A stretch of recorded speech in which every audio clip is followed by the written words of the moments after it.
Do you remember the last time you started a new job?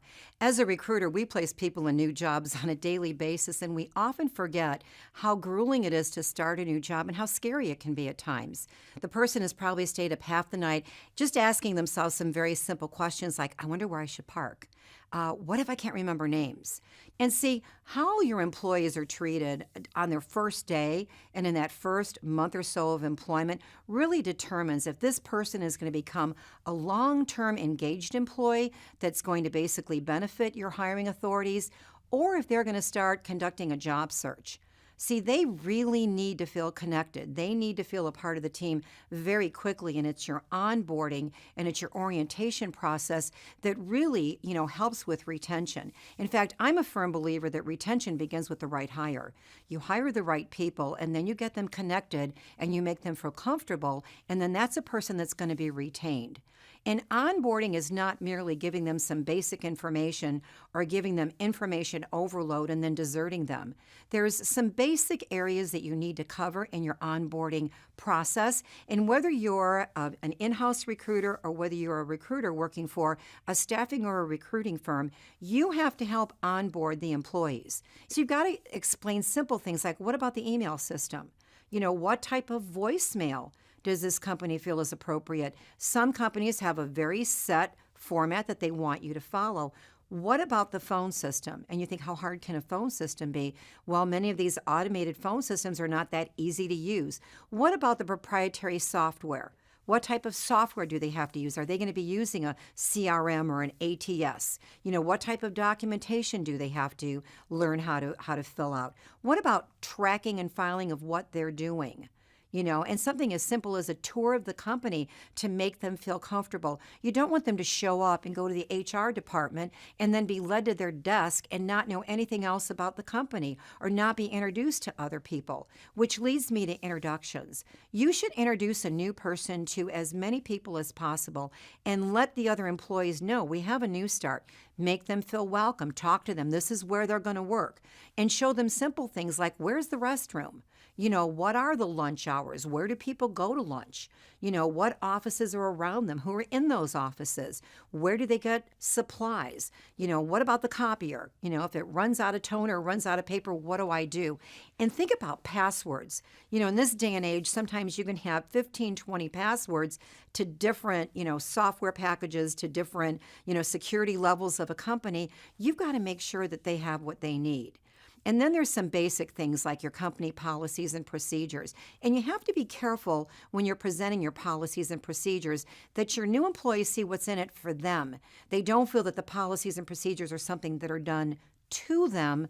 They were designed to do things for them, so they're more comfortable in the company. You have to let them select their benefit package that, most appeals to the type of needs that they and maybe their family members have. And then what type of training schedule are they going to be put on? Because so many times orientation and onboarding is like one day, and how your new hire feels is like they're drinking from a fire hose. You're giving them all this information so fast that they might be retaining 5% of it. And now they're confused and they don't want to go ask questions because they feel that, well, I should have learned that in orientation. And again, the areas I just mentioned are just a few best practices that are going to help, align the new hires to their company. But I want to mention some additional ones. First of all, train people on the basics.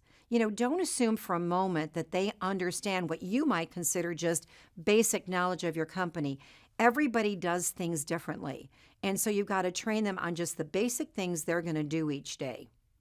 The next thing you want to do, share your company's past and present and future goals. See, if I start working for a new company, I want to feel like I'm a part of a bigger picture, like I see my role in the overall goals of the company. And this is the way you can do that. Tell them about your past. Tell them what you're doing right now. And when you're discussing future goals, not only tell them the goals, but show them what their role, what their contribution is going to be in helping your company attain the future goals. Again, you want to align them. Next, you want to make the onboarding experience an enjoyable one.